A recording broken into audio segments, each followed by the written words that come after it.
नमस्कार, रीवा 24 के ताजा तरीन अंक के साथ मैं शैलेंद्र। सबसे पहले प्रमुख खबरें। शहर काजी के ऊपर धोखाधड़ी कर महिला का दूसरा विवाह कराने का लगा आरोप। शहर में एक बार फिर चैन स्नेचरों ने फैलाई सनसनी। एक ही दिन में 2 घटनाओं को दिया अंजाम।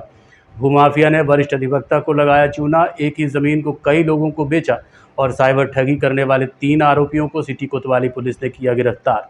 इन खबरों सहित अन्य खबरें विस्तार से।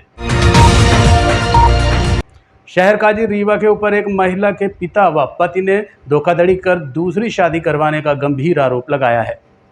पति और 2 बच्चों के होते हुए भी एक महिला की दूसरे व्यक्ति के साथ निकाह पढ़ा देने का मामला आजकल सुर्खियों में है। आरोप है कि शहर काजी ने महिला के पति एवं बच्चों के होते हुए एक महिला का विवाह दूसरे व्यक्ति से करा दिया, जिसकी शिकायत लेकर आज लड़की के पिता एवं बच्चे पुलिस अधीक्षक कार्यालय पहुंचे। एसपी कार्यालय में पिता की ओर से दिए गए शिकायत पत्र में बताया गया कि उनकी बेटी का विवाह बिछिया थाना क्षेत्र के खौर गांव में हुआ था। पिता के अनुसार उनका परिवार खुशहाल था, लेकिन इस बीच 9 जून को उनकी पुत्री का निकाह शहर काजी के द्वारा मैहर निवासी नसीर खान नाम के व्यक्ति से करा दिया गया। महिला के पति ने आरोप लगाया है कि जब जानकारी हुई और उनके पास पहुंचा तो डंडा लेकर बाहर का रास्ता दिखा दिया और 14 और 12 साल के बच्चों के साथ अब वो इधर उधर चक्कर लगा रहे हैं। आपको बता दें कि इसके पहले कल शहर काजी ने अपनी सफाई में एक वीडियो जारी किया था। 3 तलाक के जो दिया जाता है कानून खत्म कर दिया गया है, केवल लिखित तलाक माना जाए। इसके लिए कानून के द्वार खुले थे, थाना कोतवाली खुली थी। अगर इनको कोई वेबसाइट वहां जा सकते हैं, बिल्कुल जा सकते थे। आपने सवाल किया कि 3 तलाक का मुद्दा।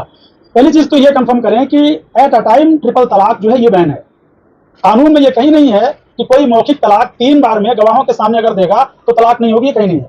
कानून में यह है कि एक ही वक्त में 3 तलाक जो है अवैध है।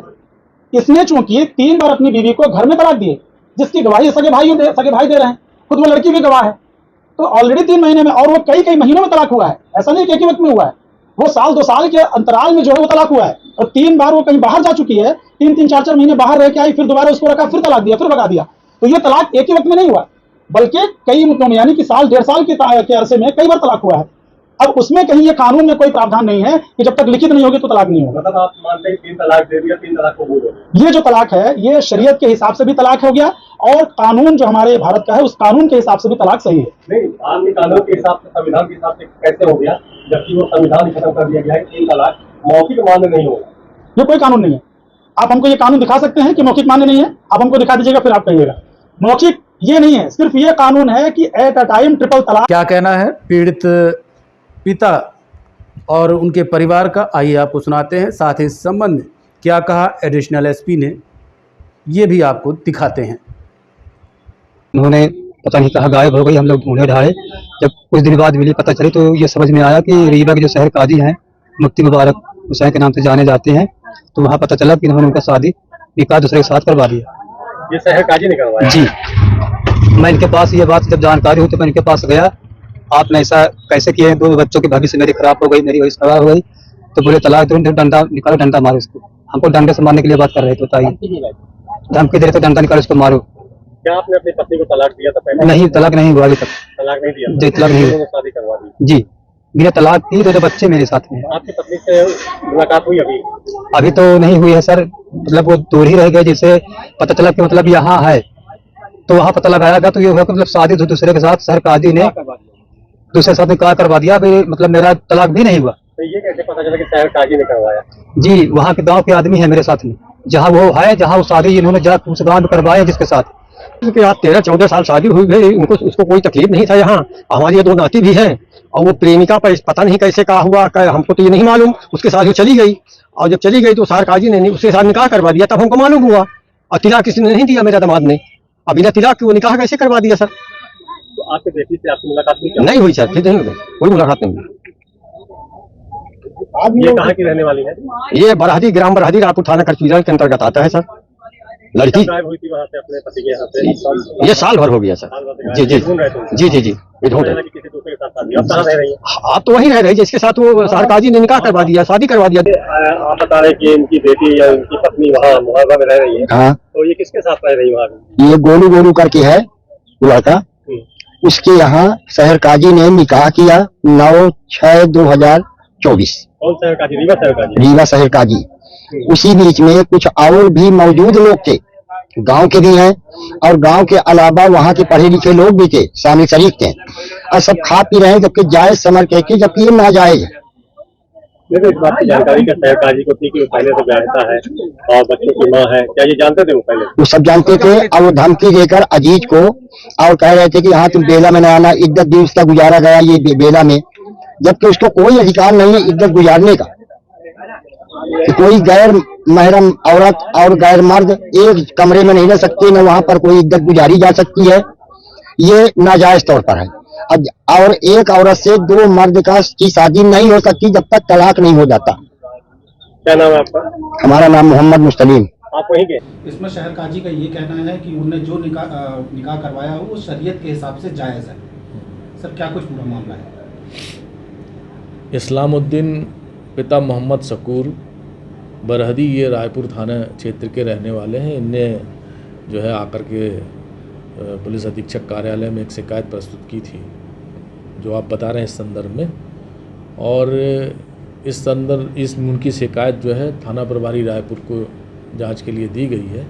जांच के अनुसार जो तथ्य पाए जाएंगे उस अनुसार जो वैधानिक कार्रवाई बनती है वो की जाएगी। हाथों में रची मेहंदी छूटने से पहले ही नवविवाहिता की मौत हो गई। इसके बाद परिजनों ने दहेज में गाड़ी न देने पर हत्या का आरोप ससुराल पक्ष पर लगाया है। मृतका के परिजनों ने बताया कि प्रियंका बंसल का विवाह गढ़ निवासी बीरू बंसल के साथ हुआ था। पिता के द्वारा अपनी हैसियत के हिसाब से शादी में दहेज दिया गया, लेकिन ससुराल पक्ष गाड़ी की मांग कर रहा था। परिजनों ने आरोप लगाया कि इस बात को लेकर प्रियंका के साथ मारपीट भी की जाती रही। एक बार उसके पहले भी जहर पिलाने का प्रयास किया गया था, लेकिन प्रियंका के परिजनों को ये सूचना मिली कि अब उसकी मौत हो चुकी है, जिसका अंतिम संस्कार होने वाला है। जानकारी होने पर मायके पक्ष के लोग ससुराल पहुंचे और मौत का कारण जानने का प्रयास किया। जब उन्हें बताया गया कि प्रियंका ने आत्महत्या कर लिया है तो शंका हुई और शव को पीएम के लिए रीवा के संजय गांधी अस्पताल लाया गया। परिजनों का आरोप है कि प्रियंका के साथ मारपीट की गई और उसे जहर देकर मार दिया है। परिजनों द्वारा घटना की शिकायत संबंधित थाने में की गई, जिसके बाद अब प्रियंका का शव परीक्षण कराया गया। अप्रैल माह 3 महीना हुआ शादी हुआ, दहेज के लाने मेरे लड़की को मारते रहे, गाड़ी देते रहे, सही के चल गए। अब गाड़ी मांगते हैं कि गाड़ी नहीं दिया, ससुर भी है तो यहाँ धमकी देता रहा, गाड़ी नहीं दिया, जब तक गाड़ी न देगा तब तक कुछ न, बिटिया का दुख देगा। का दिया है, हमें एक ठे बेटी है तो कुछ नहीं दिया। सोना दियन, सोने के अंगूठी दियन, सोने के झुमका दियन, जितना भर सामान सब दिया, गाड़ी भर नहीं दिया। क्या हुआ था? मारपीट हुई? हाँ, लड़की का मारा है, चोट लगी है लड़की के, अभी भर लगी है, घुटकी में लगी है, पिठाई में लगी है, यहाँ लगी है, यहाँ नोचा है, यहाँ खरबोटा है, गाल नोचा है, खरबोटा है। सभी लोगों ने क्या बताया, कैसे खत्म हुई, कुछ बताया आपको? बोले कहीं दवाई खा लिया। अभी 3 दिन पहले भी आप लोग लेके आए थे और एडमिट कार्ड भी वापस लेके चले गए थे। हम नहीं रहे। माडारिन आया, काल है 9 बजे खून लगाया, तुम्हारा लड़की खत्म हो गई। क्या बताया, कैसे खत्म हो गई है? कहीं ने जहर खा लिया है, कारण नहीं बताया काहे खा लिया जाए। अब ये नहीं बताया है। वो लोग कल नहीं आए थे ना? हाँ, कल नहीं आए। कारण वो लड़का बतावा लड़का बोला है कि मारन है, तो अभी वो पति लोग नहीं आए यहाँ? अभी नहीं आया। अभी नहीं आया। हम लोग लेके आते हैं, वो नहीं आए थे, वो लोग हम लोग लेके आए, मायके वाले गाड़ी नहीं दे रहे थे तो भी हम लोग अपने से लेके आया, पैसे दे के अपने से बॉडी नहीं दे रहे थे सर, तो हम लोग पैसा दे के अपने गर्जन लिया है रीवा पोस्टमार्टम के लिए। वो बॉडी नहीं दे रहे, कहीं नहीं है, पूरा सब वो कर दो। जब हम लोग बोले जब तक तो पीएम नहीं होगा तो ये मट्टी नहीं जलेगी सर। ये बात पंचनामा करा, वो बोले कि ऐसे ऐसे लिख के दो, तो ये समझौता कर लो, होगा ऐसे चले जाओ। तो अभी 2 महीना भाई बच्ची का शादी हुई है सर। रीवा जिले के बैकुंठपुर थाना क्षेत्र में बीती शाम बीच सड़क 3 युवकों के ऊपर जानलेवा हमला हुआ। इस घटना में एक युवक गंभीर रूप से घायल हुआ है, जिसका इलाज संजय गांधी अस्पताल के आईसीयू में चल रहा है। वहीं 2 अन्य घायल हैं, जिन्हें अस्पताल में भर्ती कराया गया। घटना बैकुंठपुर थाना क्षेत्र के मझियार मोड़ की बताई जा रही है। इस संबंध में पीड़ित संतोष साकेत ने बताया कि वो तिघरा चुराटा के निवासी हैं और इलाज कराने के लिए बैकुंठपुर के झिरिया गांव गए थे। शाम तकरीबन 4 बजे के आसपास जब दवा लेकर अपने घर लौट रहे थे, तभी मझियार मोड़ के पास आधा दर्जन की संख्या में आरोपियों ने उनका रास्ता रोक लिया और गाली गलौज करते हुए उनके ऊपर पत्थर और लाठी डंडों से हमला कर दिया। इस घटना में संतोष साकेत सहित संदीप साकेत, सुधीर साकेत गंभीर रूप से घायल हैं। वहीं संदीप साकेत को गंभीर चोट आने की वजह से उसकी हालत बिगड़ गई, जिसका उपचार आईसीयू में चल रहा है। भूमाफियाओं ने वरिष्ठ अधिवक्ता को चूना लगा दिया। अब अधिवक्ता साहब जमीन का कागज लेकर इधर उधर घूम रहे हैं, लेकिन मामले में कुछ भी हाथ नहीं लग रहा है। रीवा जिले में भूमाफिया इतने सक्रिय हैं कि रातों रात किसी के ज़मीन का सौदा कर उसकी बिक्री कर देते हैं। ज़मीन के दस्तावेज तो तालों में सुरक्षित रहते हैं, लेकिन रातों रात ज़मीन के मालिक बदल जाते हैं। ऐसा एक मामला बीती रात सिविल लाइन थाना में देखने को मिला, जहां वरिष्ठ अधिवक्ता की ज़मीन को भूमाफियाओं ने बेच दिया और दस्तावेज लेकर अब वरिष्ठ अधिवक्ता थाने में बैठे हुए हैं। अधिवक्ता देवधर द्विवेदी ने बताया कि खैरी पड़रा में उनकी ज़मीन 23 और 6 नंबर खसरे में है, जिसकी ऋण पुस्तिका सहित सारे दस्तावेज उनके पास मौजूद हैं। इसके बावजूद उनकी ज़मीन की बिक्री कर दी गई। यही नहीं, उस ज़मीन की कुछ लोगों को बाकायदा रजिस्ट्री भी हुई है, तो कुछ से एग्रीमेंट के नाम पर लाखों रुपए ले लिए गए। सिविल लाइन थाने में अधिवक्ता देवधर द्विवेदी के साथ कुछ लोग पहुंचे थे, जिन्होंने ज़मीन खरीदी थी। इस दौरान किरण सिंह तिवारी ने बताया कि उनकी रजिस्ट्री हो चुकी है।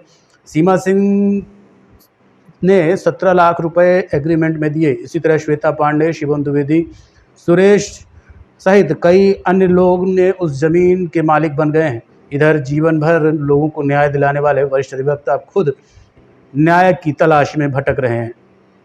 फर्जी कंप्यूटर से खसरे बदलवा दिया, तो उसकी हमने कलेक्टर कमिश्नर से शिकायत की थी, तो उन्होंने पुनः ऑर्डर कर दिया कि नहीं, जो आपके नाम इत्तला भी है वो बरकरार रहेगी, कायम रहेगी। और सब रजिस्ट्रार को रोकने के लिए एक परवाना भी जारी कर दिया कि ये ज़मीन की बिक्री ना की जाए।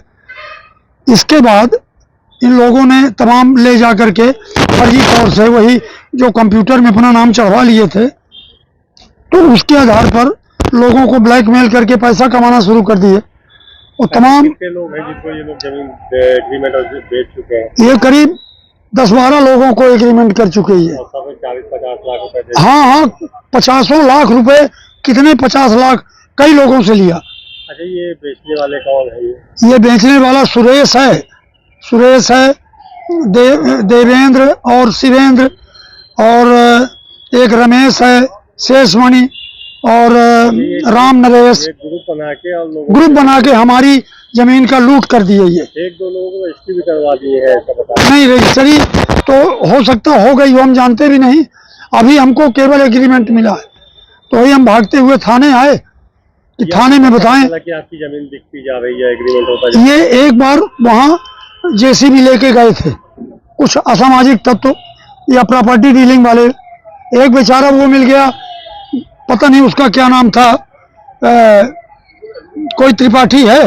उसने बताया कि वकील साहब, ये जमीन में हमसे पैसा ले लिए हैं 40-50 लाख।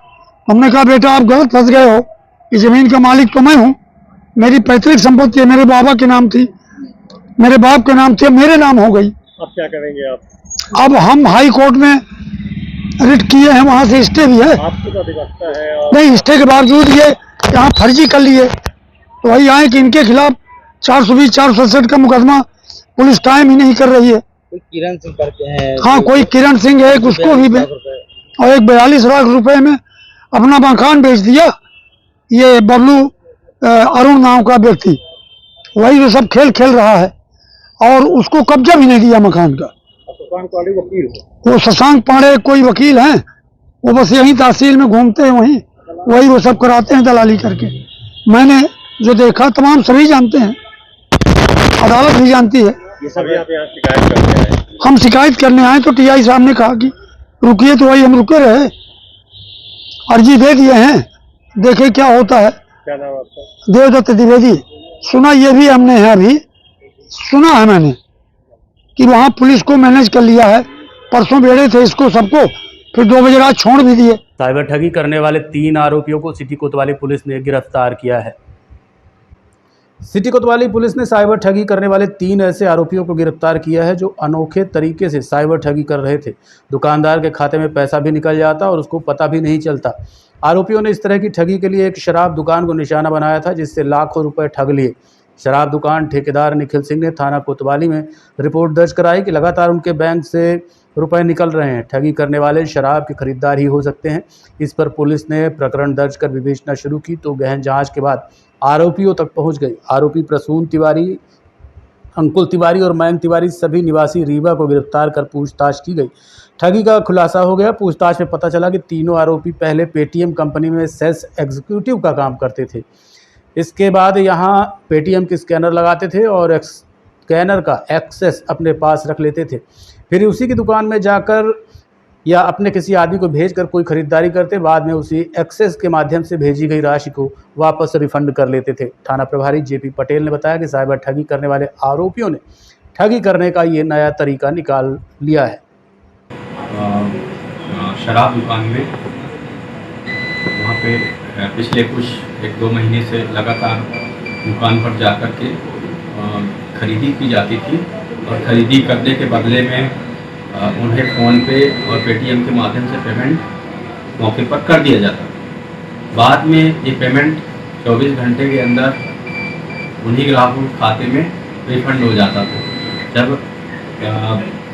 मालिक के द्वारा बैलेंस चेक किया गया तो उसमें कुछ कमी पाई गई।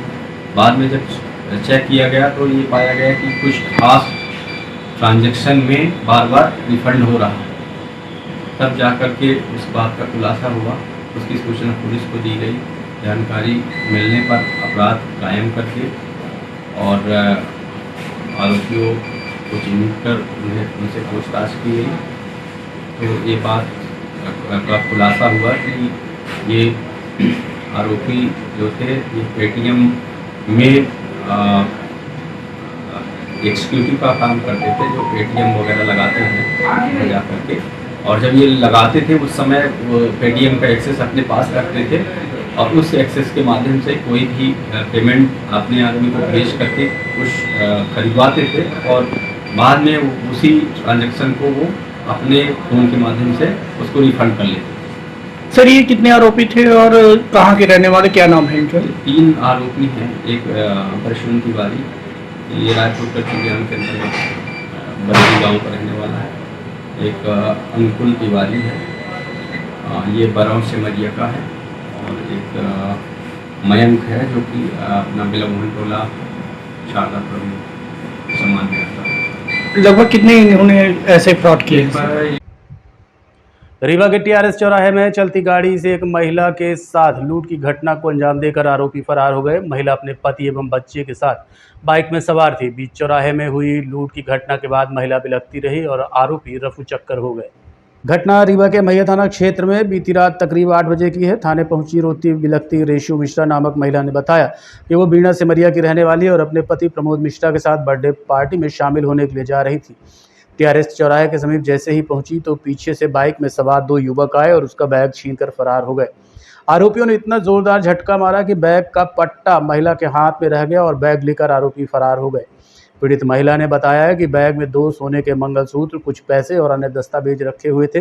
घटना की शिकायत पीड़ित के द्वारा मैया थाने में की गई है। हालांकि बीच चौराहे में हुई घटना के बाद पुलिस जब आसपास के कैमरों को तलाश रही है।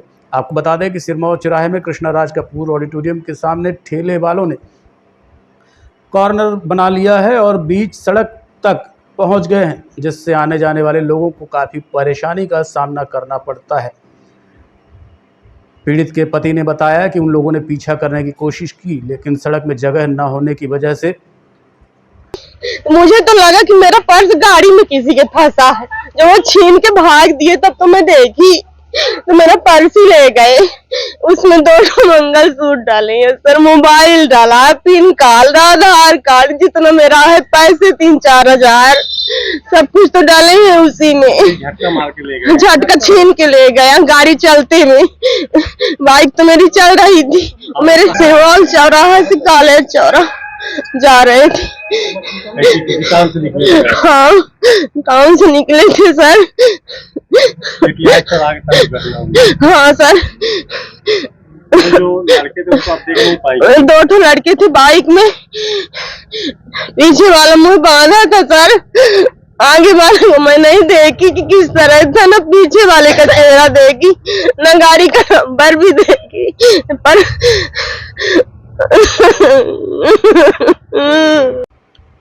NSUI रीवा द्वारा निजी विद्यालयों में ABVP द्वारा जबरन वसूली और बढ़ती फीस को लेकर आज कलेक्टर के नाम ज्ञापन सौंपा गया।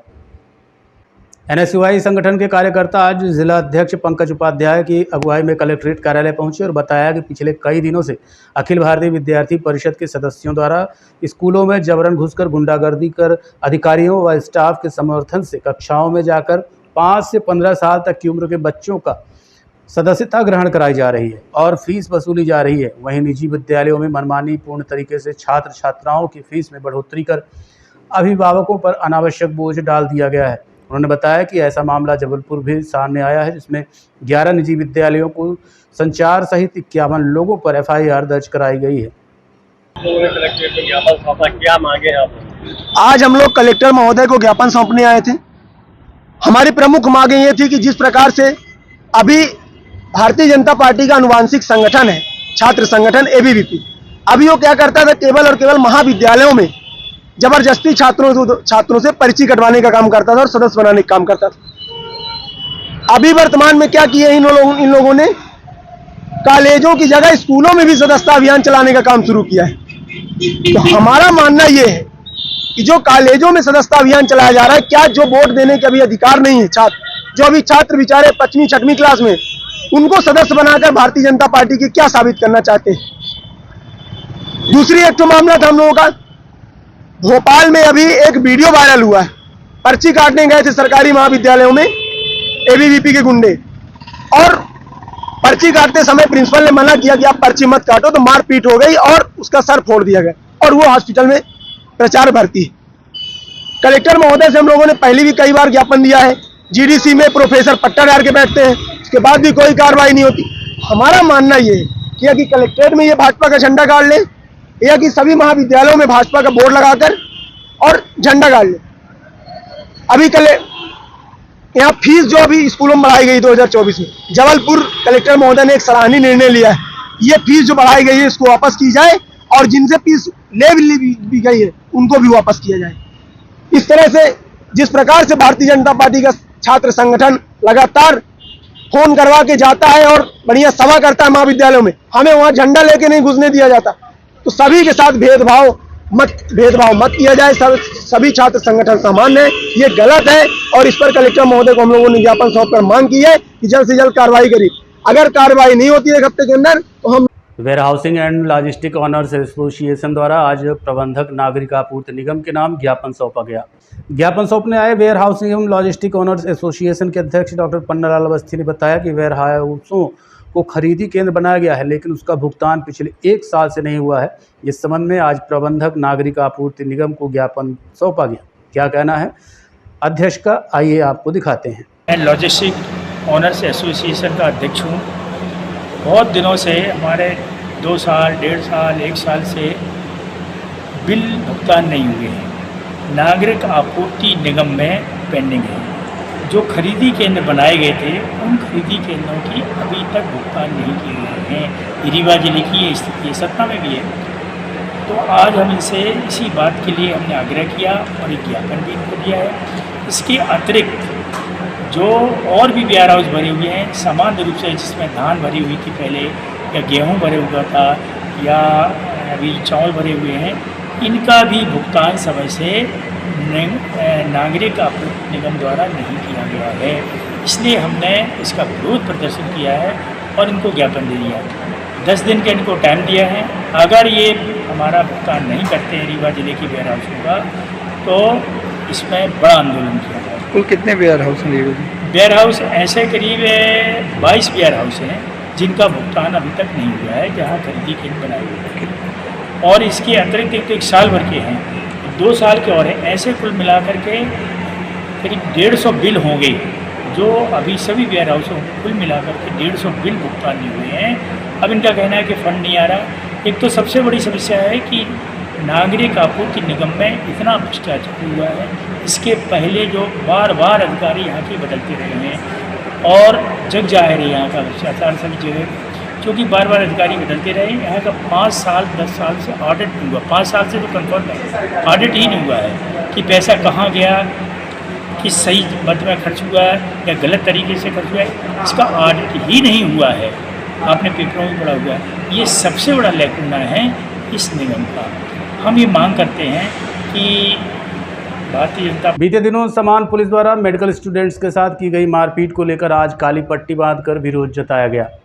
गत 20-21 जून की दरमियानी रात मेडिकल स्टूडेंट्स के साथ समान पुलिस की गश्ती टीम ने रात तकरीब 1:30 बजे के आसपास मारपीट की थी।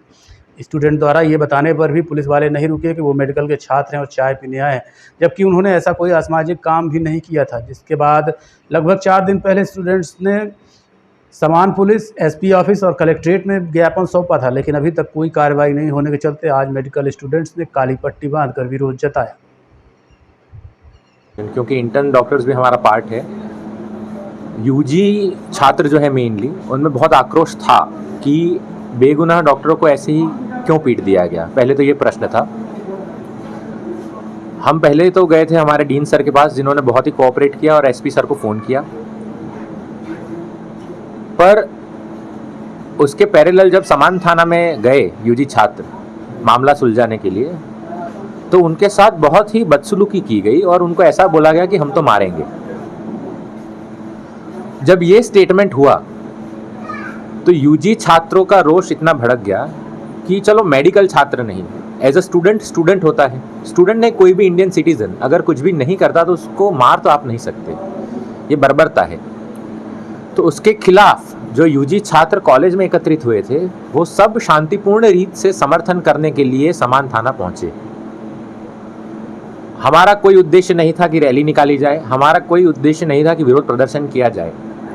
पर जब बदसलूकी की गई तो we as a medical college, Shyam Shah medical college एक ही इंस्टीट्यूशन है और वो सर्वोच्च पद से लेके यूजी का फर्स्ट ईयर छात्र तक, ये हम समन्वय हमारा एक है कि अगर किसी को भी हाथ लगाया जाएगा तो हमारी कॉलेज एक है। और कॉलेज नहीं, सारे स्टूडेंट एसोसिएशन को भी मैं बोलता हूँ कि कोई भी स्टूडेंट को अगर मारा जाता है तो सब एक हैं। जब हम एसपी सर के पास गए तो एसपी सर ने बहुत ही अच्छे से प्रतिक्रिया दी कि हम जल्द से जल्द कार्यवाही करेंगे। कलेक्टर मैडम के पास गए, कलेक्टर मैडम ने भी वही आश्वस्त किया हमको कि बहुत अच्छे से कार्यवाही होगी, और हम आश्वस्त हैं प्रशासन से। हमको उनसे कोई दिक्कत नहीं, क्योंकि हमको पता है कि न्यायोचित कार्यवाही वो लोग करेंगे। क्योंकि रीवा में अगर कोई भी सिटीजन 1:30 बजे भी रात को घूमता है तो उसकी सेफ्टी की जिम्मेदारी पुलिस की है। आप ये नहीं कह सकते कि और टाइम पे आप बाहर थे, क्योंकि जहां ये लोग के साथ मारपीट हुई है वो 200 मीटर ही दूर है पुलिस थाने से। तो ऐसी वैसी जगह का तो कोई मामला आता ही नहीं है, क्योंकि अगर पुलिस थाने के 200 मीटर में ही सुरक्षित नहीं है तो इससे बड़ी असफलता तो कोई हो नहीं सकती। तो जब हमारे यूजीज के पास कोई प्रतिक्रिया नहीं आई तो उन लोगों ने कल निर्णय किया कि सर हम लोगों को काली पट्टी बांध के आंदोलन करना है। तो हमने उनको बोला कि पूर्ण विश्वास तो है ही हमको, पर एक प्रदर्शनात्मक तौर पे काली पट्टी बांध के जूनियर डॉक्टर्स एसोसिएशन और मेडिकल टीचर्स एसोसिएशन भी इस घटना के विरोध में आज प्रदर्शन कर रहा है। और हमको पूर्ण विश्वास है कि एसपी सर और कलेक्टर मैडम और जो भी हायर पदाधिकारी हैं वो इसका संज्ञान लेंगे और जल्द से जल्द उचित से उचित कार्यवाही करेंगे। बाहर तो विवाद होता ही हुआ। विश्वविद्यालय थाना अंतर्गत गुरु मार्केट के पास एक महिला से चेन स्नैचिंग का प्रयास किया गया। मिली जानकारी के अनुसार एक बाइक सवार दंपत्ति विश्वविद्यालय थाना क्षेत्र के गुरु मार्केट से निकल रहे थे, तभी ब्लैक पल्सर में सवार 2 युवकों ने चेन स्नैचिंग का प्रयास किया। हालांकि संतुलन बिगड़ने से बाइक सहित दंपत्ति सड़क पर गिर गए। वहीं घटना को अंजाम देने की कोशिश करने वाले बाइक सवार युवा मौके से फरार हो गए। घटना देर रात तकरीबन 8:45 बजे के आसपास की बताई जा रही है, जिसका सीसीटीवी फुटेज सामने आया है।